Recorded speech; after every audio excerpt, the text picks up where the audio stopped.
ಮಂಗಳೂರು ವಿದ್ಯಾರ್ಥಿನಿ ಕಿಡ್ನಾಪ್ ಕೇಸ್ಗೆ ಇದೀಗ ಟ್ವಿಸ್ಟ್ ಸಿಕ್ಕಿದೆ. ಕಾಲೇಜು ವಿದ್ಯಾರ್ಥಿನಿಯ ಕಿಡ್ನಾಪ್ ಡ್ರಾಮಾ ಬಯಲಾಗಿದೆ. ಬೆಳ್ತಂಗಡಿಯಲ್ಲಿ ವಿದ್ಯಾರ್ಥಿನಿ ಕಿಡ್ನಾಪ್ ಯತ್ನ ಕೇಸ್. ಬ್ಲೇಡ್ನಿಂದ ಕೈ ಕೊಯ್ದುಕೊಂಡು ಅಪಹರಣದ ನಾಟಕವನ್ನ ವಿದ್ಯಾರ್ಥಿನಿಯೇ ಮಾಡಿದ್ಲು ಅನ್ನೋದೇ ಗೊತ್ತಾಗಿದೆ. ಕಾರಣ ಮಂಗಳೂರಿನ ಕಾಲೇಜ್ಗೆ ಸೇರಬೇಕು ಅನ್ನೋದು. ಅದಕ್ಕೋಸ್ಕರ ಈ ಖತರ್ನಾಕ್ ಕಿಡ್ನಾಪ್ ಪ್ಲಾನ್ ಅನ್ನ ವಿದ್ಯಾರ್ಥಿನಿ ರೂಪಿಸಿದ್ಲು. ಕಿಡ್ನಾಪ್ ಡ್ರಾಮಾ ಮಾಡಿದ್ರೆ ಮಂಗಳೂರು ಕಾಲೇಜ್ಗೆ ಸೇರಿಸ್ತಾರೆ ಅನ್ನೋದು ವಿದ್ಯಾರ್ಥಿನಿಯ ಯೋಚನೆ. ನಿನ್ನೆ ಬೆಳ್ತಂಗಡಿ ಠಾಣೆಯಲ್ಲಿ ಕಿಡ್ನಾಪ್ ಯತ್ನ ಕೇಸ್ ದಾಖಲಾಗಿತ್ತು.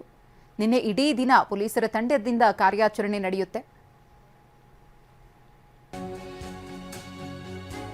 ಇನ್ನು ಪುಸ್ತಕಗಳನ್ನ ಮನೆಯಲ್ಲೇ ಸುಟ್ಟು ಹಾಕಿದ್ಲು ವಿದ್ಯಾರ್ಥಿನಿ. ಬಳಿಕ ಶಾಲಾ ಬ್ಯಾಗ್ ಅನ್ನ ದಾರಿಯಲ್ಲೇ ಬಿಸಾಡಿದ್ಲು.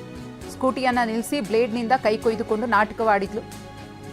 ಬಾಲಕಿಯನ್ನ ಶಾಸಕ ಹರೀಶ್ ಪೂಂಜಾ ಅವರು ಭೇಟಿಯಾಗಿದ್ರು. ಹಿರಿಯ ಪೊಲೀಸ್ ಅಧಿಕಾರಿಗಳು ಮಂಗಳೂರಿನಿಂದ ದೌಡಾಯಿಸಿದ್ರು.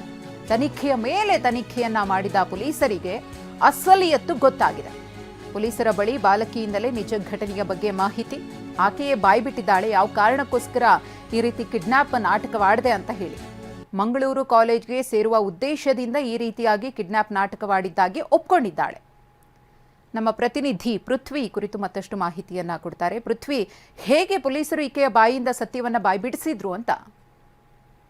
ಮನುಷ್ಯ ನಿನ್ನೆ ಈ ಘಟನೆ ಆದ ಬಳಿಕ ಪೊಲೀಸರಿಗೆ ಆರಂಭಿಕ ಹಂತದಲ್ಲಿ ಅಂದ್ರೆ ಆ ಒಂದು ಗೀರಿದಂತ ಗಾಯಗಳೇನಿದೆ, ಸೊ ಇಂತಹ ಗಾಯಗಳನ್ನು ನೋಡಿದಂತ ಸಂದರ್ಭದಲ್ಲಿ ಪೊಲೀಸರಿಗೆ ಆರಂಭಿಕವಾಗಿ ಅನುಮಾನ ಬಂದಿತ್ತು. ಅಂದ್ರೆ ಇವಳೇ ಹೇಳಿ ಈ ರೀತಿ ಮಾಡಿ ಸುಳ್ಳು ಹೇಳ್ತಾ ಇರ್ಬೋದು ಅಂತ ಹೇಳಿ. ಆದ್ರೆ ತಕ್ಷಣಕ್ಕೆ ಆ ರೀತಿ ರಿಯಾಕ್ಟ್ ಮಾಡೋದಕ್ಕಿಂತ ಏನು ಆಗಿದೆ ಅನ್ನೋದನ್ನ ಫಸ್ಟ್ ತನಿಖೆಯನ್ನ ಮಾಡಿದ್ರು. ಆ ತನಿಖೆಯಲ್ಲಿ ಅಂದ್ರೆ ಏನು ಆ ಬಾಲಕಿ ಹೇಳಿದ್ರು, ಒಂದು ಕಾರ್ನಲ್ಲಿ ಬಂದ್ರು, 3 ಜನ ನನ್ನನ್ನ ಕಾರ್ನಲ್ಲಿ ಕಿಡ್ನಾಪ್ ಮಾಡೋಕೆ ಟ್ರೈ ಮಾಡಿದ್ರು ಅಂತ ಹೇಳಿ. ಸೊ ಆ ಒಂದು ದಾರಿಯಲ್ಲೆಲ್ಲ CC ಕ್ಯಾಮ್ರಾಗಳನ್ನೆಲ್ಲ ಪರಿಶೀಲನೆ ಮಾಡಿದ್ರು. ಸೊ ಸಾಕಷ್ಟು ಆಯಾಮಗಳಲ್ಲಿ ತನಿಖೆಯನ್ನ ಮಾಡ್ತಾರೆ. ಅಂದ್ರೆ 1-2 ತಂಡಗಳನ್ನ ಇಮಿಡಿಯೇಟ್ ರಚಿಸಿ ಎಲ್ಲಾ ರೀತಿಯ ತನಿಖೆಯನ್ನ ಮಾಡಿದಂತ ಸಂದರ್ಭದಲ್ಲಿ ಅಲ್ಲಿ ಅಂತಹದ ಯಾವುದೇ ರೀತಿಯ ಆಕೆ ಹೇಳುವಂತಹ ಕಾರ್ಗಳು ಯಾವುದೇ ರೀತಿಯ ಆ ಒಂದು ಪ್ರದೇಶದಲ್ಲಿ ಪಾಸ್ ಆಗಿರೋದು ಕಂಡು ಬಂದಿರೋದಿಲ್ಲ. ಸೊ ಪೊಲೀಸರಿಗೆ ಎಲ್ಲಾದ್ರೂ ಒಳದಾರಿಗಳಲ್ಲಿ ಏನಾದ್ರು ಹೋದ್ರ ಅಂತ ಹೇಳಿ ಎಲ್ಲಾ ರೀತಿಯಲ್ಲಿ ತನಿಖೆಯನ್ನ ಮಾಡಿದ್ರು. ಅದಾದ ಬಳಿಕ ಆಕೆಯ ಬ್ಯಾಗ್ ಒಂದು ಕಡೆ ಸಿಕ್ಕತ್ತೆ. ಆ ಬ್ಯಾಗ್ ಅನ್ನ ತೆಗೆದುಕೊಂಡು ಬಂದಂತ ಸಂದರ್ಭದಲ್ಲಿ ಬ್ಯಾಗ್ ನಲ್ಲೂ ಕೂಡ ಯಾವುದೇ ರೀತಿ ಅನುಮಾನಾಸ್ಪದವಾಗಿ ಏನು ಕಂಡು ಬರೋದಿಲ್ಲ. ಅಂದ್ರೆ ಆ ಬ್ಯಾಗ್ ನಲ್ಲಿ ಈಕೆ ಮನೆಯಲ್ಲಿ ಏನು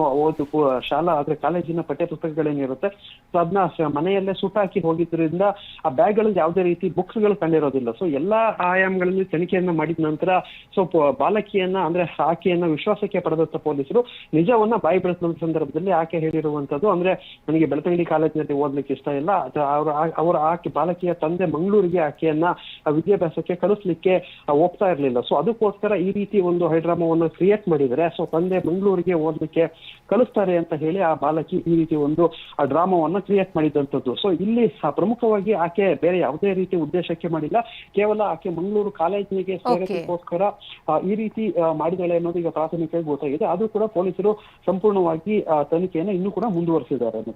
ಧನ್ಯವಾದ ಪೃಥ್ವಿರಾಜ್ ತಮ್ಮ ಮಾಹಿತಿಗಾಗಿ.